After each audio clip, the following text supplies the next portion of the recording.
Este episodio ha sido grabado en el Parque Cultural Hacienda La Trinidad, a quienes agradecemos profundamente su apoyo y generosidad con el proyecto. Agradecemos a Cacao de Origen, un espacio para el encuentro, para la investigación, la educación y promoción del cacao y el chocolate venezolano, por sumarse a este proyecto. Hay nombres que definen el rostro de un país, y el de Carlos Raúl Villanueva es, sin duda, el que trazó el mapa de nuestra modernidad. Pero hoy no queremos hablar solo de las grandes estructuras, sino del pensamiento y el alma detrás de ellas. Para eso nos acompaña Paulina Villanueva, arquitecta, académica y directora de la Fundación Villanueva. Paulina es quien mejor conoce la transición de ese genio que fue su padre, desde el rigor de su formación en París hasta la creación de ese gran organismo vivo que es la Ciudad Universitaria de Caracas, patrimonio de la humanidad. Con ella vamos a recorrer un camino fascinante. Vamos a pasar por la escala monumental del silencio y el 23 de enero para luego entrar en lo más íntimo, sus casas, Caoma y Sotavento. Allí, donde reina la sencillez, la humildad y ese ritmo natural del día y la noche que Villanueva tanto respetaba. Conversamos también de la exposición organizada por Paulina en coordinación con la Galería Carmen Araujo, llamada Pascual Navarro y del deseo de ser artista. Muestra que reúne los trabajos realizados por él entre 1947 y 1955 y que forman parte de la colección de Carlos Raúl Villanueva. Yo soy Inés Espinal y esto es un nuevo encuentro de Luz en lo que se ve.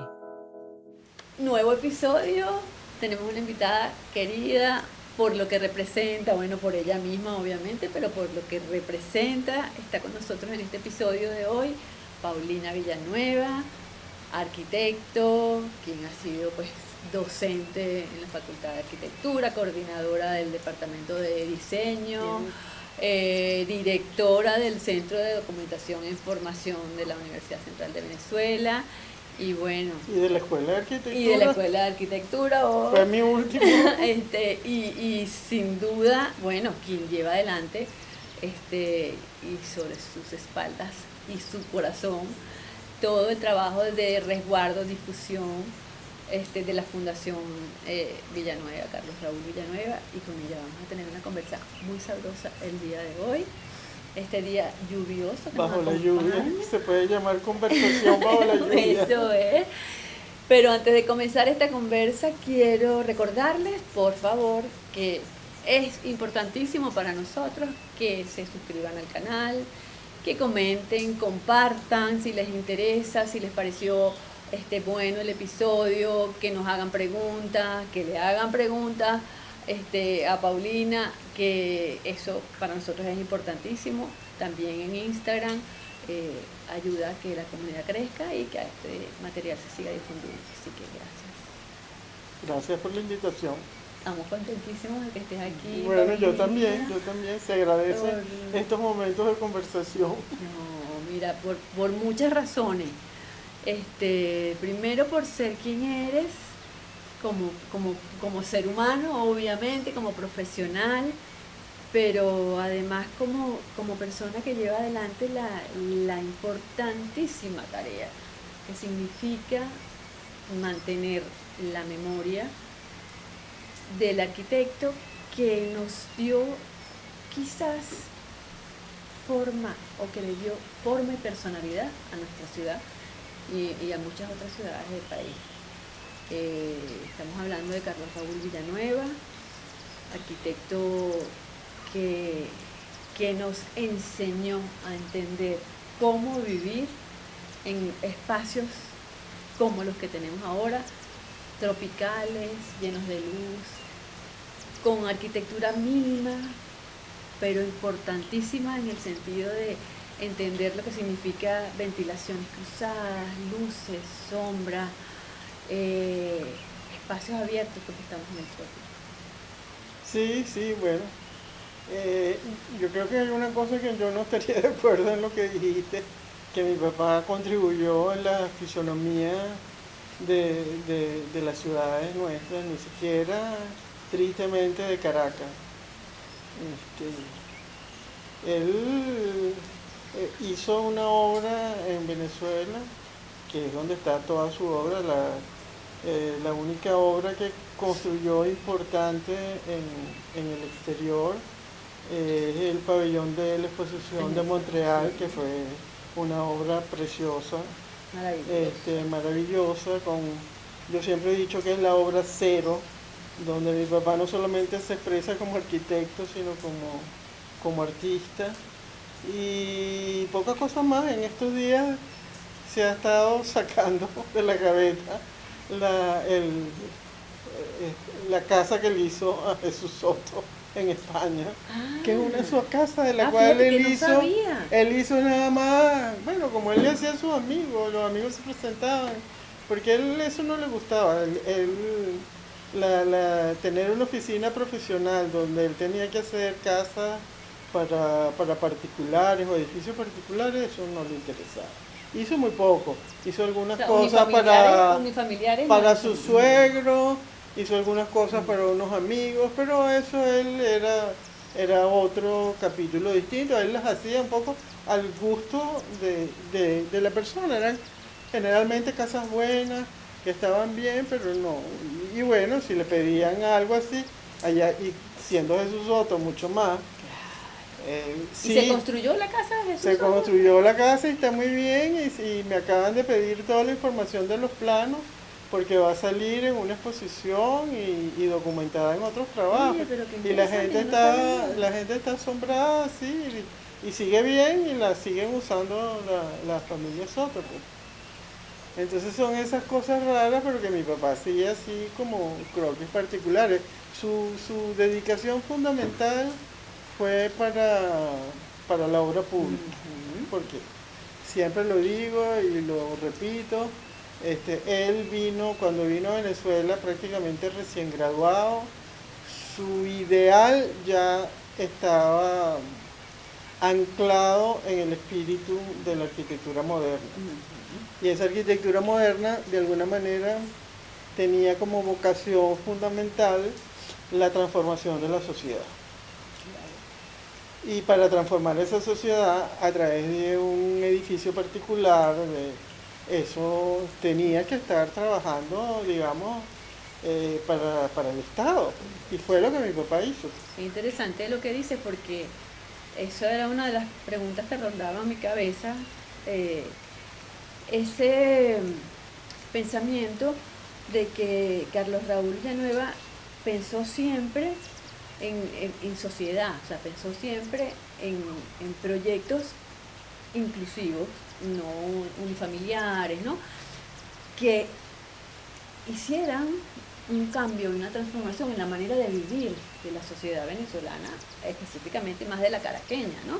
Fíjate, lo que parecía una utopía para la arquitectura moderna y para los arquitectos modernos, que era precisamente construir para esa nueva sociedad, mi papá la hizo realidad. Sí. Fue de los pocos que la hizo realidad porque él tuvo esa voluntad de servicio.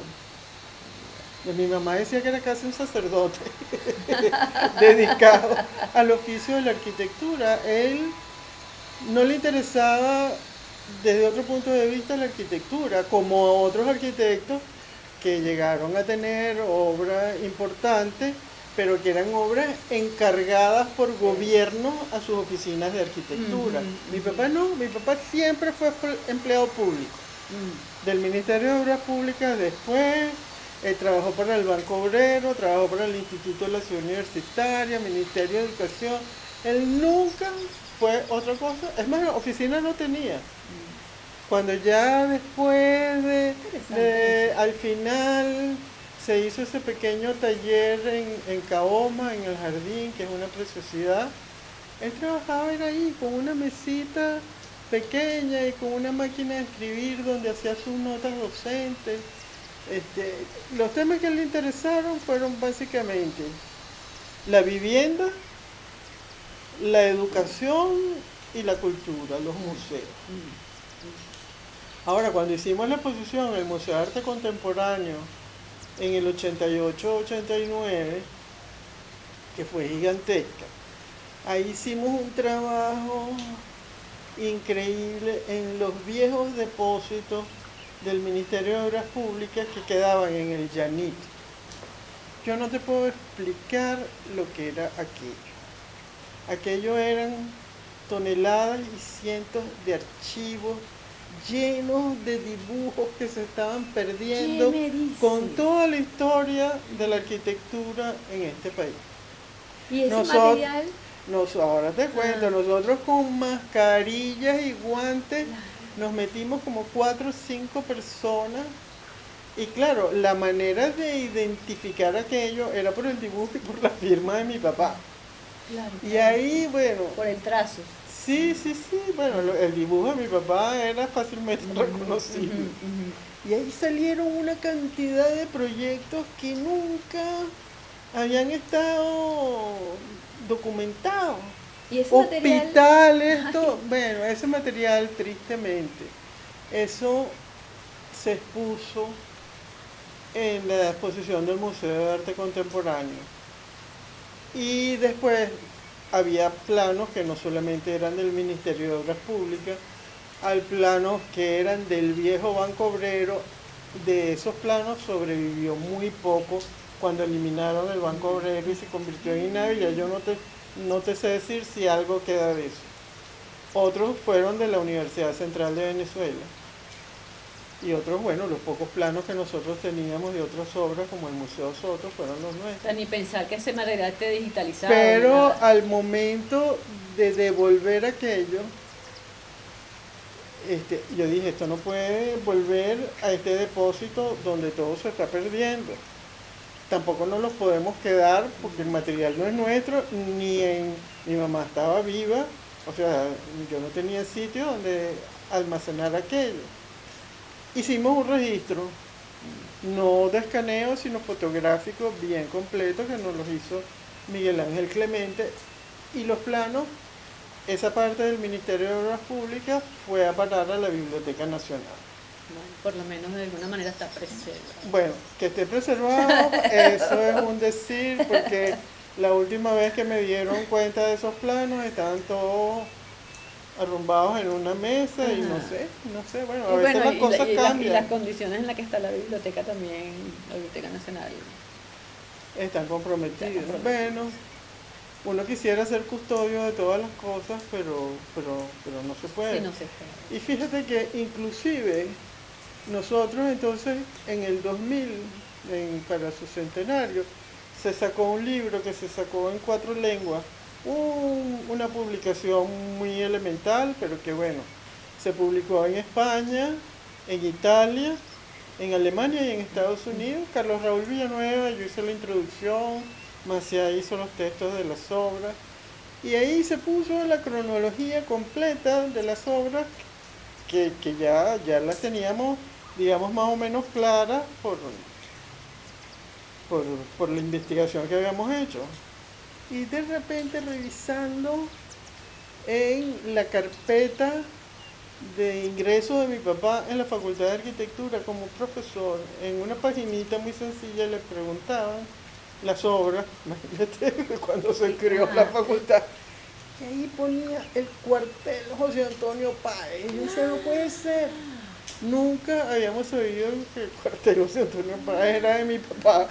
Y entonces, bueno, el editor del libro, no, esto hay que incluirlo, y entonces está puesto al final la obra que apareció, que no sabíamos. Y por el estilo, es posible que hayan otras obras que no descubrí. O sea, su capacidad de trabajo era increíble. Pero él trabajaba como un trabajador público de 8 a 12 y de 2 a 6. Yo nunca había mi papá. Y el proceso creativo, porque a ver, o sea, yo tengo muchísimos años relacionándome con arquitectos, tengo grandes amigos arquitectos, y uno medio intuye o conoce los procesos creativos, porque el proceso creativo de un arquitecto también puede ser muy similar al de un artista, ¿verdad? ese proceso creativo de tu papá, ¿tienes idea cómo era?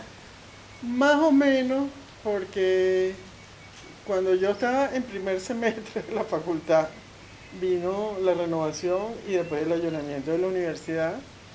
Y bueno, éramos unos muchachos, yo dibujar no sabía, yo veo los planos que hicimos nosotros del Museo Soto y me avergüenzo. Pero bueno, eh, tuve, digamos, como el privilegio de estar en el proceso del Museo Soto y de la casa de Clara Rosa Otero en Tanaguarena. Y sí, y además después en mi tercer trabajo de ascenso lo hice sobre sus notas docentes, que es de alguna manera una manera de él entender la arquitectura. Y sobre todo estaban como esas lecciones para los estudiantes que decían mucho de su manera de pensar y de operar. Él decía que todo el diseño se hacía en la cabeza.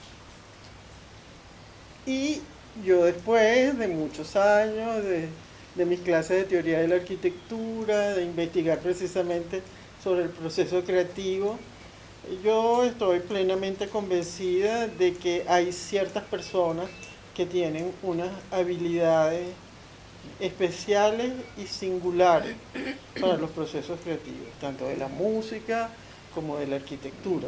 Eso que él decía que había que proyectar en mente, él lo hacía. Wow. Para él, el dibujo era una circunstancia de él comunicarse con otra persona, lo que él tenía en su cabeza. Pero él esos dibujos, los dibujos que se conservan, sus croquis, en mayor medida, son croquis que él hacía de sus obras después de que estaban construidas. Él dibujaba sus casas, él dibujaba las otras cosas. Y si tú ves los pocos bocetos que se quedan de algunas obras, por ejemplo, el pabellón de Montreal, eran 3 o 4 rayitas que él hacía en un papelito, en una servilleta que estaba por ahí, porque sus dibujos eran todos chiquitos. Claro, pero ¿cómo comunicas a quien va a construir esto? Bueno, wow. Ya, yo un día estábamos en la oficina que teníamos allá en Matecoco, arriba, y él llegó con un papelito así, ese era el Museo Soto. Y me entrega el papelito y me dice, pásame esto a escala. O sea, es que yo no sabía ni dibujar. Y le digo, papá, ¿cómo quieres tú que yo te pase esto a escala? Sacó una reglita que él tenía que era así, no era un escalímetro, era una reglita de madera así, que él cargaba siempre en el bolsillo y se lo puso, mira, aquí hay 2 metros, aquí hay 5, aquí hay tal. Y él tenía esa aproximación en el ojo. Bueno, es que su formación en el oficio, en Bellas Artes, fue muy sólida. ¿Cómo se formaban en Bellas Artes? Se formaban en conferencias, viendo arquitectura, estudiando. Y bueno, él le quedó, o sea, él tenía una cabeza, él decía, hay que tener una cabeza bien hecha, preferiblemente a una bien llena. Y él tenía una cabeza bien hecha. Yo lo recuerdo en el proyecto de la casa Clara Rosa. Él caminaba por el terreno y volteaba o sea, yo lo veía y él estaba diseñando esa casa. En esa cabeza. En su cabeza. Esa es una habilidad que yo después, estudiando y viendo, que tienen, por ejemplo, los autistas. Claro. El libro de Oliver Sacks, de un antropólogo en Marte, que es precisamente sobre una autista que es diseñadora, es increíble. Pues. Son esas habilidades especiales. Yo ahí sí entiendo que esas habilidades espaciales no las tuve yo. No las tiene cualquiera. Y bueno, en verdad mi papá no hubiera permitido que yo estudiara otra cosa que no fuera arquitectura. A él y a mí no. ¿Cuántos hermanos son ustedes? Éramos 4, quedamos 2. Quedo yo y mi hermano más pequeño, Carlos Raúl. ¿Estudiaron arquitectura? José Carlos y yo. Pero Pepe, que fue el que fue responsable después de la ampliación del Museo Soto, que no fue tan halagüeña, empezó en una oficina de arquitectura y al poco tiempo se dio cuenta, o sea, es difícil. Es difícil la profesión del arquitecto si quiere. Y quizá- Entonces yo dije que no. Mi relación con la arquitectura era romántica, distinta a la de mi Y papá. docente, además. A mi papá le tocó hacer, a mí me tocó estudiarla, disfrutarla, enseñarla. Y bueno, de alguna manera siempre me había interesado la docencia desde que estaba en el colegio. Yo daba clases a mis compañeras, porque bueno, yo dio la casualidad que fui la excelencia en el San José de Taro desde que entré hasta que salí, y yo no estudiaba sino dando clases. Eso es una manera de estudiar perfecta. Las compañeras que necesitaban Esa es una matemática, manera daba de estudiar. matemática, daba física, me invitaban a unas meriendas estupendas, las mamás de mis amigas, me daban las gracias y me gustaba. Y me gustaba dar clases. Bueno, y yo decidí que mi vocación era ahí, seguir estudiando Claro, sabes que arquitectura, capítulo que ya cerré el día que me jubilé. No volví a abrir un libro sobre arquitectura, absolutamente nada. Y Y no me te- dediqué y- a vivir la arquitectura, a vivir las Qué ciudades, bonito. a disfrutar las ciudades. Qué bonito. Mira que eso lo hemos conversado mucho aquí, que además uno tiene como un instinto, indistintamente de que hayas estudiado arquitectura, que seas arquitecto o no, en el disfrute de los espacios. O sea, cuando tú entras a un lugar que está bien diseñado, tú sientes que eso está bien, indistintamente de que sepas de arquitectura o no. Claro. O sea, cuando tú transitas por una ciudad que está bien urbanizada, que está pensada para el disfrute, tú lo sientes, no sabes qué es, pero sientes que aquí se hizo esto bien. Y ese es otro capítulo que le interesó mucho a mi papá, que es el del urbanismo, el de la ciudad. Porque para la arquitectura moderna también, la arquitectura y la ciudad eran eran las dos caras de una misma No están moneda. separadas. Y cuando él regresó a París en el año 37 para la construcción del pabellón de Venezuela que hizo junto con Luis Malaucena, él se quedó allá para hacer cursos en urbanismo. Que después él tuvo un papel, digamos, importante, significativo en la transformación de Caracas. Aún así, en el proyecto que él presentó para el concurso del silencio, él no se resistió en esa su primera propuesta a considerar la Avenida Bolívar, que era propuesta nada menos que de Rotival, que era su gran amigo. Sí, sí, del plan Rotival. Pero después le dijeron, usted ganó el concurso, pero Aquí. tiene que asumir. Entonces, bueno, ese diálogo entre arquitectura y ciudad está muy presente en su obra. Claro, pero es que Todas sus obras construyen ciudad. Eso, construyen espacios para transitar, construyen lugares amables de disfrute, de estar. O sea, yo me puedo, en el silencio, esos pasillos techados, con esa columnata. O sea, son caminerías gratas para llegar de edificio a edificio, que están sombreados, que te puedes detener un momento y no te Bueno, atormenta el sol. y tú puedes seguir la evolución de esas calles cubiertas, porque te vas al Hotel Jardín, y el Hotel Jardín es curiosísimo, porque ese era un proyecto de viviendas obreras que se estaba desarrollando ahí. Y le dijeron a Gómez que cómo iba a tener un proyecto de viviendas obreras frente a la Plaza Bolívar, sobre todo una Plaza Bolívar de esa magnitud tan importante. Y además tenían no sé qué festejos y necesitaba alojar a una cantidad de personalidades que venían. Y entonces, bueno, dieron la orden de que lo que había de casitas obreras que ya estaban comenzadas se transformaran en un hotel. Y mi papá hizo el Hotel Jardín. Y ahí ya empezaron esas galerías cubiertas. Claro que Y que después pasaron a otros sitios, pues, y terminaron en las aceras cubiertas de la ciudad universitaria. exactamente, en aquellos pasillos, esos pasillos maravillosos. Y fíjate que aún dentro de sus edificios, tú encuentras esa escala urbana. Si tú entras, por ejemplo, en la planta baja de la Facultad de Arquitectura, ahí es que se ha desarrollado la vida de tantos de nosotros. tú entras en un espacio que es un espacio colectivo, Exactamente. que es un espacio urbano donde la gente Exacto. se reúne, intercambia, pasea, va a un cafetín, va a una exposición.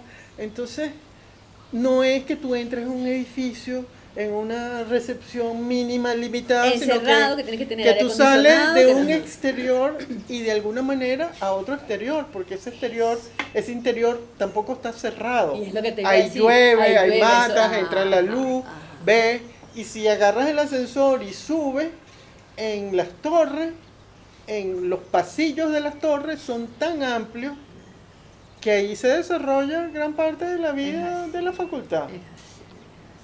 No son esos pasillos de aula con justo el pasillo para que tú entres y entres al aula. No, no, no. Hay esa bondad y esa relación entre la secuencia, entre el exterior y el interior, entre unos espacios y otros.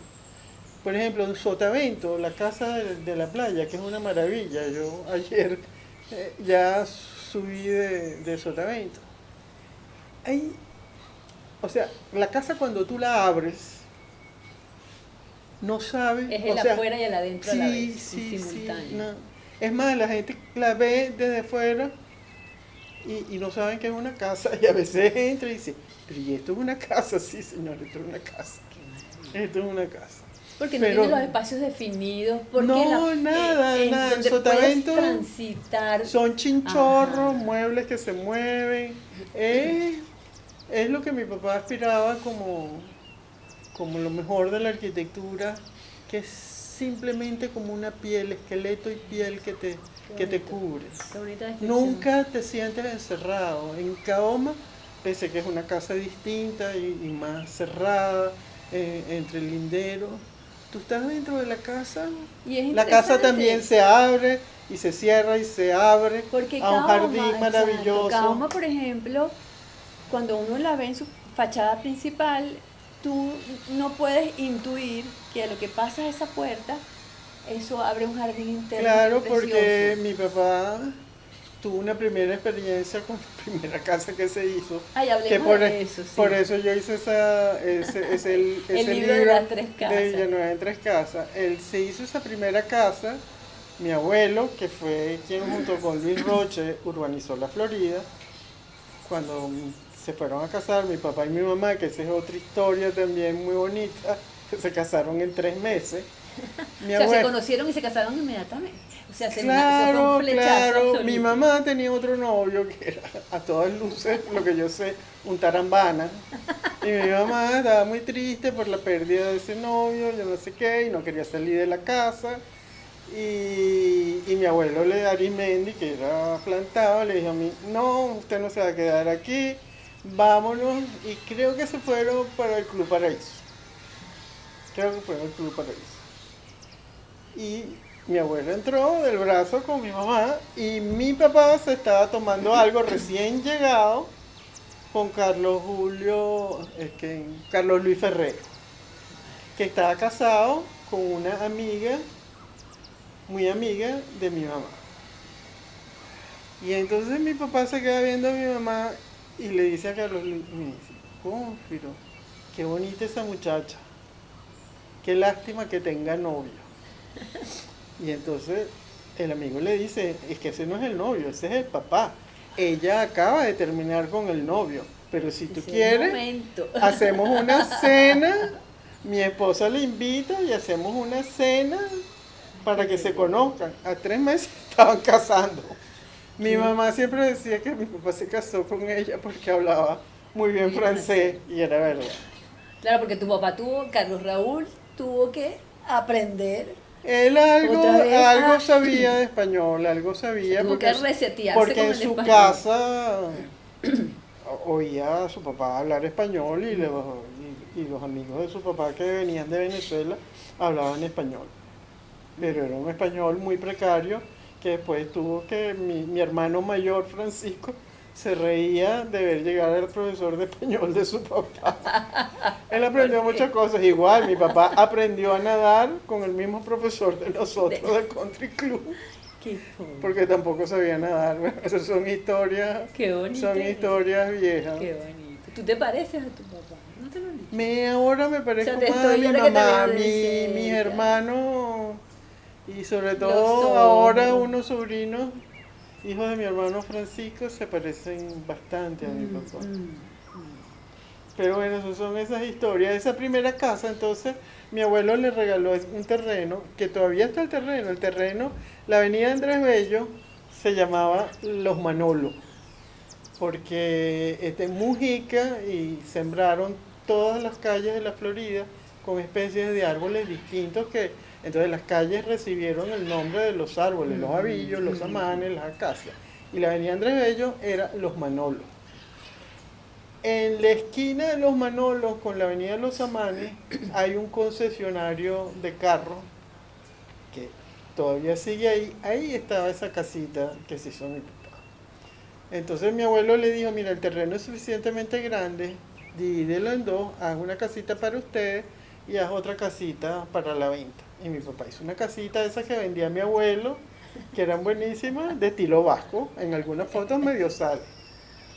Y mi papá se utilizó a él mismo como conejillo de India para probar todo lo que era el recetario de la arquitectura moderna. O sea, que era una arquitectura invivible. Porque era una arquitectura que era rígida, que no tenía... O sea, eran objetos, era la casa objeto.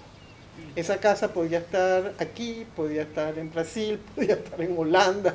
O sea, climáticamente y culturalmente no tenía nada que ver con el país. Y creo haber visto algunas fotos, una casa que tiene como curvas, ¿no? Muy sobada, No, esa no. Este era Sí, eso no he visto, no he visto imágenes. ángulo recto, blanca, imagínate, tenía ventanas de vidrio. Lo más contrario a la arquitectura de mi papá. Mi mamá decía que hubo que ponerle cortinas, toda esa historia Claro, está pero contada entonces en esos el fueron libro. sus experimentos, empezó a trabajar sus Sí, la hipótesis. casa Sí. era súper moderna. Mi mamá decía que la escalerita era una cosa así de transatlántico que ella no quería subir. Y por supuesto, cuando Como mi tenía mamá, hijos cuando ahí. nació el primer Claro. hijo, que era Francisco, la casa, o sea, es que tú ves las casas de Le Corbusier y son Sí, también son lo así, mismo. bueno. Ves esas casas Frankfurt, modernas, la casa las Frankfurt. casas de Mies van der Rohe. Tú hablas con los dueños y todos los dueños te decían, pero están locos, ¿cómo dicen que estas casas eran buenísimas, aquí no se puede vivir? Porque claro, Bueno, no pero es que eran casas son vida, manifiestos. eran objetos, son manifiestos, Son eso manifiestos, mismo. son manifiestos. Entonces mi mamá empezó con los conflictos con la casa, que ella no podía pensar que Francisco dormía en el cuarto abajo y ella dormía arriba, entonces se pasó para el cuarto de abajo, que Francisco eran peligrosas las escaleras, que no tenían jardín, que Francisco tenía que andar paseando por toda la Florida, yo no sé qué, y entonces mi abuelo le había regalado a mi mamá otra casa que se llamaba Caoma, que estaba en la avenida de los Avillos, y mi mamá la tenía alquilada, era una casa más grande, entonces bueno, mi papá nunca la quiso vivir, pero al fin terminaron mudándose a esa Caoma, pero a mi papá le quedó la obsesión del fracaso de su primera casa. Y entonces cuando empezamos a llegar los hijos tardíos, porque mi mamá estuvo mucho tiempo, mi mamá tuvo una depresión posparto de Francisco fuerte, y el médico le dijo, señor, oye, vea, usted olvídese de más hijos, pero llegamos sorpresivamente después en el futuro 3, porque mi hermano mayor se cansaba de pedir todas las navidades, o me dan un perro o me dan un hermano, y siempre tuvo el perro, siempre tuvo el perro. Y bueno, mi papá primero pensó en remodelar esa vieja Caoma. Hay unos dibujitos, no sé dónde fueron ¿Y cómo era esa casa Caoma? Bueno, como las casas de la Florida eran de esas casas tradicionales, no. Las casas de Los Avillos, pues claro, o sea, yo recuerdo la avenida de Los Avillos cuando en el año 52, 53, eran unas calles floridas. La avenida de Los Avillos tenía una isla grande en el centro con unos porrones de flores, aquello era un paraíso. Entonces, las casas generalmente estaban echadas hacia atrás. el jardín importante era el que Era el de presentaban frente, hacia la calle, donde estaba la entrada de carro, y el jardín de atrás era el jardín de los tendederos de ropa, el gallinero, los perros y todo eso. Cuando mi papá al fin se decide a tumbar la casa y hacerla a él, porque él hasta estuvo buscando quien le hiciera la casa, porque él decía, no, yo no quiero pasar por el mismo riesgo Yo no quiero seguir negociando de con mi tener mujer. la queja del usuario, que era mi mamá, dentro de la casa. Y entonces tumba la casa, y entonces ya en ese entonces también habían reglamentaciones de retiro de frente, retiros laterales. Él fue una primera experiencia digamos, de integración entre lo moderno y lo tradicional. Caoma tiene toda la sabiduría de las casas caraqueñas del centro, pues. Entonces por eso está bastante cerrada hacia la calle. Por eso sí, por eso te Y digo. eso protegió mucho a la casa, Claro, sí. porque ya la avenida de los Avillos no es la avenida de los Avillos de antaño. Exactamente. Y es más, no solamente está protegida y echada hacia adelante, él hizo lo contrario. La casa de Mujica que está al lado es al revés, y ahora está vuelto un desastre porque es de la funeraria Valle. Mi papá acercó la casa lo más que pudo hacia el frente para lograr el jardín maravilloso que tuvo atrás. Además, a él el tema de la orientación y el sol le era muy importante. Y la casa originalmente siempre fue blanca con las romanillas azules. La que hizo mi papá, sí. Y su tratamiento es toda blanca. Es toda blanca. Toda blanca y el piso rojo. Sí, pero sí, y entonces la casa tiene esa dualidad porque además la casa está muy cerrada hacia afuera, pero tiene un doble control. Tú entras y hay un zaguán, si entras por la puerta principal, hay un patio al lado, que es la única entrada de luz porque no tiene ventana. La casa abajo no tiene ventana, sino esos dos grandes ventanales que dan... Que te obliga a mantener la casa abierta. Sí, ¿no? sí, la casa está abierta todo el Te tiempo. obliga a mantenerla Y tiene abierta. como las casas tradicionales el pequeño espacio al lado, que es el único que tiene ventanas en la planta baja, que es el espacio que tienen las casas para que el señor, para la bodega o para que el señor, bueno, eso. Pero el espacio de abajo es el espacio moderno donde todo comunica. Y el espacio de arriba sí son cuartos, puertas y ventanas, cuartos, puertas y ventanas. Pero ahí, en esa casa, en Caoma, que es una casa que se ha usado, se ha disfrutado y sigue estando hermosa, ahí sí no hubo quejas, pero Claro que es una casa muy noble. de ninguno de los usuarios. Ahí me fui de donde te iba a decir. Esa casa es una buena casa, a pesar de los años y de los cambios. Sí, no envejece. ¿no? Pero ahí me acordé de que era lo que te iba a decir. Tú puedes separar las cosas que vienen de la tradición venezolana y de las casas tradicionales nuestras y lo moderno. O sea, tú ves la ventana y la ventana es una ventana que ya no es la ventana de vidrio que tenía que tener una cortina en la primera casa. Ahora es una ventana que tiene todas las posibilidades para lo abierto y lo cerrado. Porque puede estar abierta arriba nada más para siempre dejar el aire con la ventilación. Pueden estar abiertas las romanillas en distintas posiciones, depende de la graduación de la luz. Puedes tenerlas abiertas, puedes tener los vidrios cerrados, puedes tener los vidrios abiertos. Pero la ventana es como un elemento en sí mismo, igual que el zaguán, igual que el corredor. En Sotavento no. Sotavento ya es una síntesis completa de una arquitectura nueva. Donde no hay esa, o sea, es piel. Sotavento es piel y esqueleto. O sea, de repente la pared se vuelve romanilla, pero romanilla completa. No es que es ventana, no, es romanilla o se vuelve celosía o se vuelve bloque calado. Entonces, es que además uno siente que Villanueva tenía una obsesión por los juegos que generan las luces, ¿no? La iluminación, la sombra, eso se El siente sol, tanto o sea, por esto. para un europeo, porque mi papá en realidad. realidad fue siempre venezolano de nacionalidad, pero era Claro, tu formación. su formación era europea. Pero cuando Entonces él uno, llega a este eso, país y descubre este esta sol, esta maravilla, naturaleza, maravilla esto, desbordante.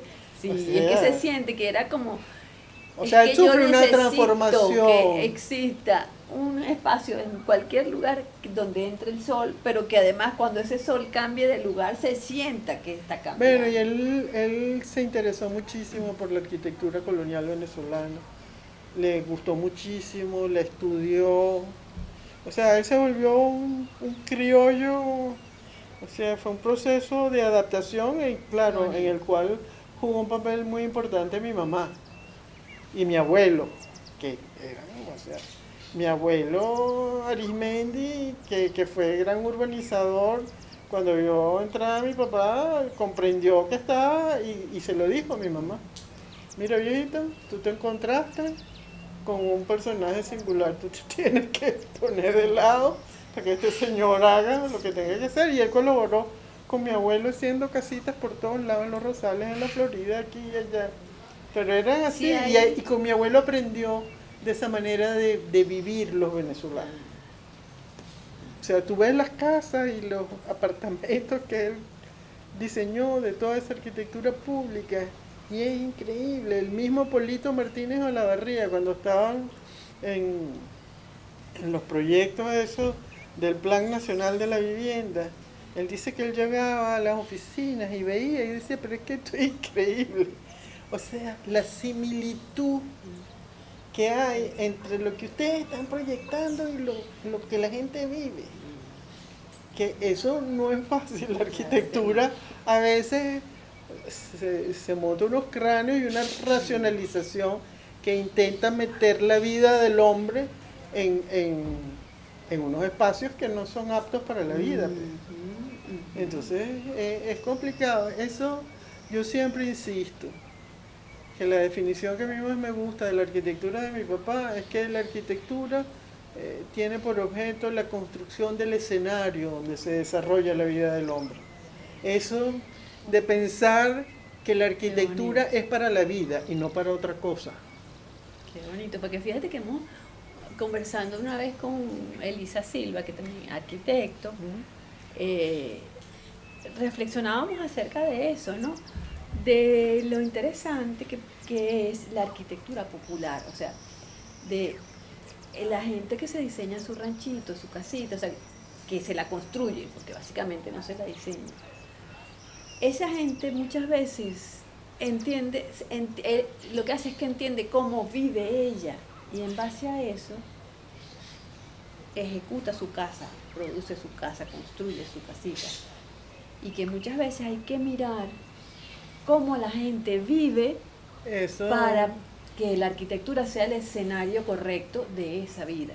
la arquitectura, fíjate, bueno, ese es un tema que a mí me ha interesado mucho, porque la arquitectura, primero que el territorio de la arquitectura no es un territorio homogéneo. O sea, no toda la arquitectura es hecha por arquitectos. Y aún cuando es hecha por arquitectos, hay diferencias fundamentales entre unas arquitecturas y otras. Hay unas arquitecturas, digamos, que tienen un nivel que están hechos con un arquitecto, o sea, para hacer modelos, para hacer búsqueda, para hacer avanzar la arquitectura dentro del proceso de evolución de la humanidad. Esa arquitectura, hay un libro muy hermoso de Viollet-le-Duc, que es la historia de la habitación humana, donde arranca con dos personajes, Dox y Espergo, que ellos viajan a través del tiempo. Uno es el hacedor y otro es el pensador. Y llegan a la Tierra y lo que se encuentran son unas especies de humanos en medio de una tempestad, cobijados bajo de un árbol. Y al hacedor dice que le da lástima, pues, que él los va a enseñar a hacer una primera cabaña. Y entonces el pensador le dice, pero no intervengas en eso, no intervengas, que ellos se lo arreglen solos. Y este dice no, y está muy bonito en el libro de Viollet Ledoux, cómo él enseña a estos primeros hombres a hacer esa primera cabaña, en una especie de cabaña con algunos árboles, doblando ramas. Y entonces la historia que empieza ahí, que desarrolla Viollet Ledoux, es que entonces estos seres se van y el hacedor dice, vamos a regresar dentro de algunos años a ver si estos que hicieron la primera cabaña han evolucionado algo. Y entonces ellos van viniendo en el tiempo y van viendo precisamente la evolución. La evolución. O sea, fíjate, estamos hablando de esa mirada de la arquitectura a ese primer momento inicial. Hay otro libro que es muy bello, que es de un profesor inglés, Joseph Rickworth, que ya murió, un hombre encantador y muy simpático que tuve el placer de conocer, que se llama La Casa de Adán en el Paraíso. Y un poco su historia también es como la misma, porque él dice que hay la historia de Adán y Eva en el paraíso, pero no hay la descripción de una casa. Que esa casa debió existir en alguna parte. Y entonces empieza a reconstruir, empieza esa búsqueda de la casa de Adán en el paraíso. Y sí, la arquitectura cuando ha estado en momentos de angustia, en caminos sin salida, ha vuelto la mirada a ese momento inicial de la arquitectura, donde están el árbol y la cueva como elementos fundamentales. Entonces, a comprender cuál es esa experiencia inicial para tener un espacio de vida. Ese es un tema. O sea, yo hice muchos seminarios sobre el tema de la casa. Y hay en ese territorio complejo de la arquitectura el tema de la arquitectura popular, de la arquitectura sin arquitectos. Y hay, digamos, también, lo que pasa es que eso es un tema complicado. Hay también problemas entre la permeabilidad entre esos distintos campos de la arquitectura, que es una de las cosas más terribles que hemos visto en nuestras ciudades. Yo vengo de Mérida, de estar en Mérida una semana. Lo que ha ocurrido en ciudades como Mérida es terrible, y pese a que ahí hay una facultad de arquitectura. Porque Mérida tenía una arquitectura tradicional que después fue sustituida por una arquitectura que no es ni arquitectura popular, ni una arquitectura desprovista de todo sentido. Entonces, la repetición de ciertos modelos pasa y ves unos centros comerciales horribles, que tú dices que tiene que ver esto con Mérida. Y si te vas para Maracaibo está el mismo, y en Valencia está lo mismo. Entonces, es terrible de una arquitectura que no reflexiona en el valor de esa arquitectura coral, porque las ciudades se construyen de muchas arquitecturas, y mientras la arquitectura esté nada más embebida en el pequeño edificio, en mi obra del pequeño edificio, de la casa, esa no es la arquitectura que construye ciudad. Entonces yo soy muy conflictiva. No, Mis estudiantes recibían lecciones porque entonces se vuelven unas ciudades, y por eso decía yo a destajo, un edificio por aquí, otro edificio por allá, por aquí, por una parte caminas, por otra parte, que no obedecen a la geografía, al clima, a la manera de vivir de la gente que pertenece a esos espacios. Entonces, son como renders, así que multiplica, así como modelos que multiplica de manera como globalizada. Sitios o urbanizaciones que tenían un carácter, bueno, fíjate Campo Alegre, o la misma La Florida. Que tienen una personalidad, La Florida se acabó.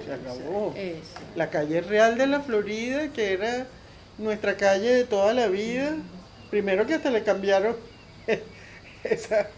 la calle real de La Florida, en un momento le pusieron el nombre de mi abuelo, Juan Bernardo Arismendi, pero como no cabían los letreritos le pusieron Juan B. Arismendi, y no sé quién decidió Cuando un día en el Banco Mercantil me dice la dirección Juan Bautista Arismendi, yo le digo, ¿qué? Juan Bautista Arismendi, esta calle no se llama Juan Bautista Arismendi, se llama Juan Bernardo Arismendi. Juan Bautista Arismendi no tuvo nada que ver con la Florida.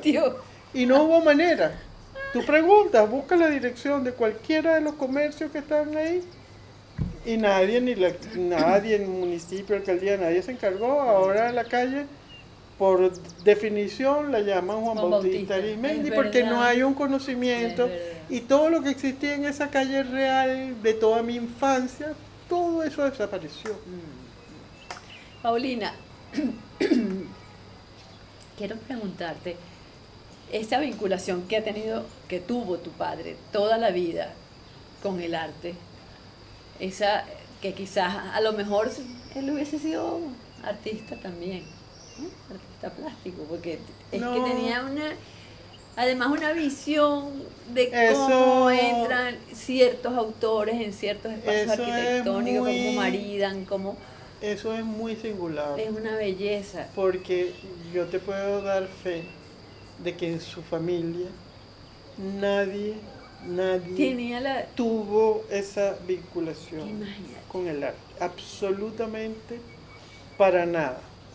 Esa vinculación con el arte le viene precisamente de la arquitectura y de todo lo que fueron, o sea, porque no te olvides, él vivió el primer cuarto de siglo del siglo XX en París, con las vanguardias. O sea, él se educaba en la academia, pero se educaba en la calle, en las tertulias. Sí, porque es que no hay un edificio de Carlos Raúl Villanueva, no hay un lugar que él haya pensado en que no refleje una necesidad artística o se exprese allí. Él tenía esa necesidad imperiosa de en los que colores, el arte, en la selección de los colores. El arte y la arquitectura debían estar unidas y que el arte no era el arte del cuadro que tú guindas en la pared, a pesar de que en su casa se rodeó de cuadros, porque él decía, y siempre que le preguntaban sobre su colección, decía, no, yo no soy coleccionista, esta es la presencia de mis amigos en la casa. Él decía eso. Y fíjate, su gran museo fue en la ciudad universitaria. Eso es. Un museo completamente abierto, a disposición de todo el mundo, pero el ojo que él tenía para el arte, o sea, así como lo tenía para la arquitectura, para el arte, él tuvo, o sea, críticos de arte, personas vinculadas al arte, dice, pero es que su papá es increíble, cómo supo identificar lo que valía en cada momento. O sea, hizo el trabajo del curador magníficamente. No, y además es una experiencia, la experiencia, fíjate, él desde el comienzo empezó a integrar el arte a su arquitectura. Claro, al principio nada más con Narváez, en el Silencio, en la Plaza Carabobo, en la Escuela Gran Colombia, en los museos de Bellas Artes y de Ciencias. Pero después cuando él empieza con su interés ya mayor en la ciudad universitaria, bueno, empieza a buscar y a contactar artistas, pero el proyecto viene definido de él, de lo que él quiere, dónde quiere las obras, cómo las quiere. O sea, no es que él le dio una pared, lo que usted quiera ahí. No. Y además en el tiempo que se hizo, eso se hacía por carta. La cantidad de cartas que hay en la fundación de él con los artistas, y la carta no llegó, hay huelga en el correo. Y lo bonito además de que las relaciones que se generaron ahí entre él y los artistas, ¿no? Fueron. Hay grandes sobre todo con Calder. Con Calder fue impresionante. Bueno, incluso ahora que vamos a aprovechar la oportunidad que estamos hablando de estas relaciones, también con Pascual Navarro, que ahora hay una exposición en Carmen Araujo de obras de Pascual Navarro que pertenecen a la colección de Villanueva. Porque la obra de Pascual Navarro en la ciudad universitaria es importantísima. Claro, la figura de Pascual es una figura muy complicada por los problemas de salud mental que tuvo Pascual. Sí, es que le Pascual era de estos primeros grupos de artistas, uno de Fue los de más... los fundadores de los disidentes Sí, también. pero era de los más talentosos. Él se fue junto con Mateo Manaure Mm. porque se ganó una beca por, por la famosa obra de él de la mujer con el Con el abanico, abanico. que es preciosa. Y él dio ese viraje allá en Europa hacia la abstracción y después se retractó, peleó con Alejandro Otero, se dijeron de todo que eran sus grandes amigos. Y bueno, y él después, Pascual Navarro iba, cuando ya estaba de vuelta en Caracas, que era ese personaje exótico que se ve ahí Que se ponía capa, en el video, sombrero. capa, sombrero, Ujú. yo no sé qué. Él de vez en cuando se presentaba en Caoma, tocaban el timbre y era Pascual Navarro. Mi mamá Perdón que te interrumpa, que es un video que se puede ver en la exposición sí, que está ahorita en Carmen Arao. que la voz es de Cabruja. Ujú, Eh, ujú. sí, bueno, aparecía Pascual Navarro y salía mi mamá corriendo a quitar la llave del bar porque él sabía que si no, Pascual y mi papá se sacaban la botella y se empezaban a tomar unos whisky. Bueno, porque son así como un par de Y él genios en ebullición. medio lloraba y veía sus obras y decía, pero es que esto era cuando yo tenía genio, cuando yo tenía genio.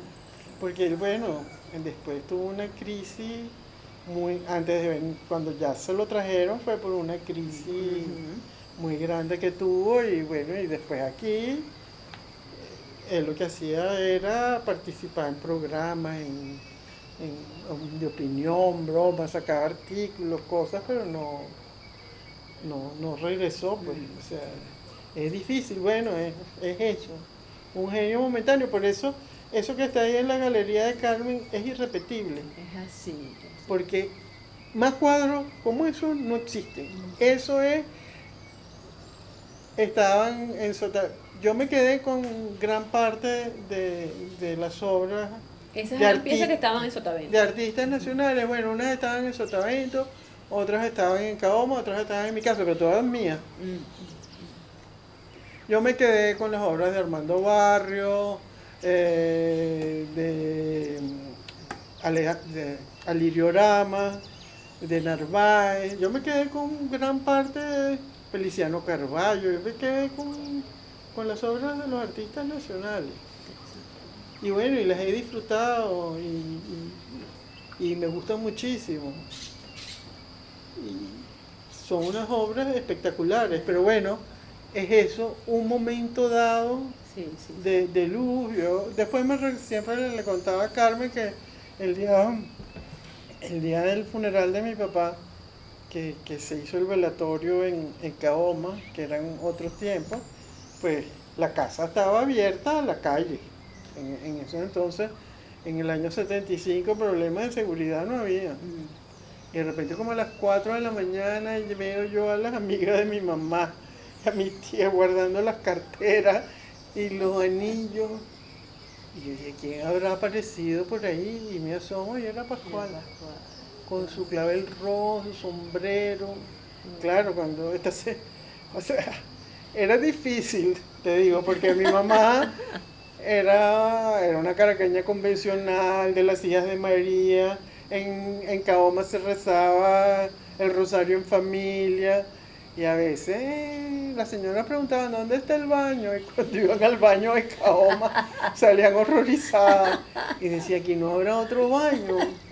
Porque claro, eso también, uno sabía que uno vivía en una casa singular que mucha gente no la entendía. Y Y quizás irrepetible. tampoco entendía mucho al papá que nosotros teníamos, que era distinto a los papás de todos nuestros compañeros. Entonces, bueno, Yo creo que vamos a tener que conversar como una hora más, por lo menos. Pero yo no me quiero despedir de ay, es que, no, qué, si tú a mí qué me pones maravilla. a hablar, yo Podemos hablo. hablar mucho, tenemos que hacer un capítulo, episodio 2, pero sin que me digas de las obras de tu papá, que quitando el silencio y quitando la universidad, ¿cuál es tu obra favorita o la obra que tú piensas que es una maravilla o que te encanta y que ha sido olvidada? o que la gente no la tiene tan presente.